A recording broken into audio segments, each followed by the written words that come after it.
Hello friends, আজকের ব্লগে আমরা ভূস্বর্গ কাশ্মীরের পেহেলগাঁও ঘুরে দেখব। জম্মু কাশ্মীর রাজ্যের অনন্তনাগ জেলায় লিডার নদীর তীরে অবস্থিত ছোট্ট পাহাড়ি উপত্যকা পেহেলগাঁওয়ের প্রাকৃতিক সৌন্দর্যের জুড়িমেলা ভার। কখনো সবুজ সুশোভিত, আবার কখনো বা শ্বেতশুভ্র বরফে আচ্ছাদিত। এমনই প্রাকৃতিক বৈচিত্র্যে ভরপুর পেহেলগাঁওয়ের প্রাকৃতিক শোভাকে উপভোগ করার উদ্দেশ্যে আমরা প্রাতরাশ সেরে বেরিয়ে পড়লাম। প্রথমেই আমাদের গন্তব্য বৈশারণ ভ্যালি বা মিনি সুইজারল্যান্ড। বৈশারণ ভ্যালি পৌঁছাতে আমাদের ঘোড়া নিতে হবে, তাই আমরা পেহেলগাঁওয়ের পোষাণ পার্কের পাশে পৌঁছে গেলাম। এখান থেকেই ঘোড়া মেলে।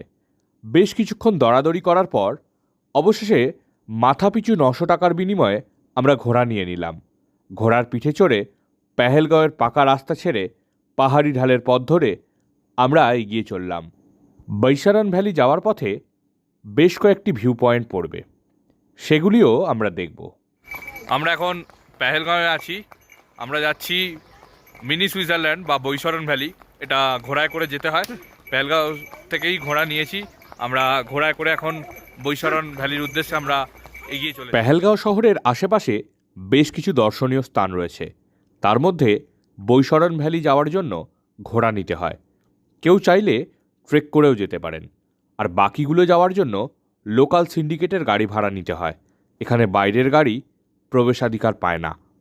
যাওয়া আসা মিলিয়ে এই বৈশারণ ভ্যালি প্রায় 10 কিলোমিটার পথ। যাই হোক, এগিয়ে চলার পথেই আমরা প্রথমেই পাহাড়ের ঢাল থেকে দেখে নিলাম অনন্য সুন্দর পেহেলগাঁও ভ্যালিকে। ঢাল ক্রমশ খাড়া হচ্ছে, ঘোড়াও তার পথ ধরে সামনের দিকে ক্রমশ এগিয়ে চলেছে। তবে যত পথ এগোচ্ছি ততই প্রকৃতির অপরূপ শোভাকে আমরা উপভোগ করছি।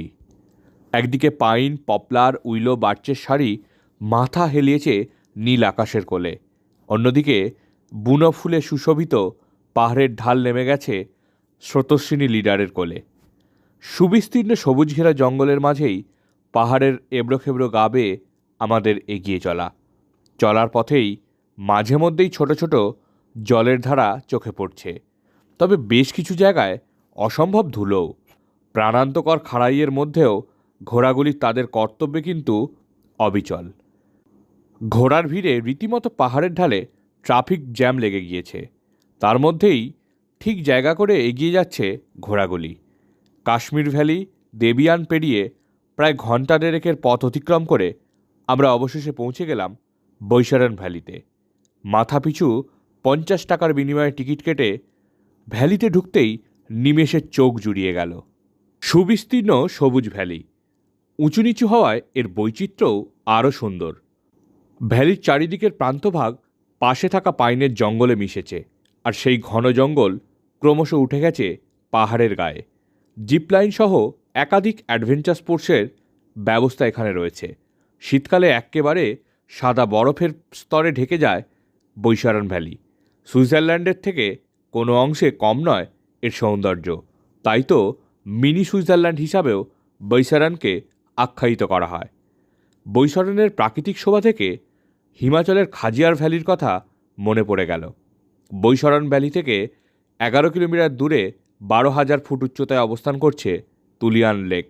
তারও উপরে রয়েছে কোলাহই হিমবাহ। অনেকেই এই পথে ট্রেক করেন। এসব জানতে জানতে আর বৈশারণ ভ্যালির নয়নাভিরাম প্রাকৃতিক সৌন্দর্যকে দুচোখ ভরে উপভোগ করতে করতে প্রায় ঘণ্টাখানেক কেটে গেল। এবার আমাদের ফেরার পালা। অপেক্ষারত ঘোড়াওয়ালাদের খুঁজে নিয়ে আমরা ঘোড়ায় চেপে পেহেলগাঁওয়ের ফেরার পথ ধরলাম। হোটেলে ফিরে লাঞ্চ সেরে আমরা ফের বেরিয়ে পড়লাম। এবার লোকাল সিন্ডিকেটের ভাড়া গাড়িতে চেপে আমরা প্রথমেই পৌঁছে গেলাম 16 কিলোমিটার দূরে অবস্থিত চন্দনওয়ারি। লিডার নদীর তীরে অবস্থিত চন্দনওয়ারি থেকে শুরু হয় অমরনাথ যাত্রা। পিছুটপ শেষনাগ হয়ে হাঁটা পথে পৌঁছে যাওয়া যায় অমরনাথ গুহায়। লিডার নদীর পাশেই বেশ কিছু দিনের জমা বরফ রয়েছে, যদিও তা বেশ নোংরা।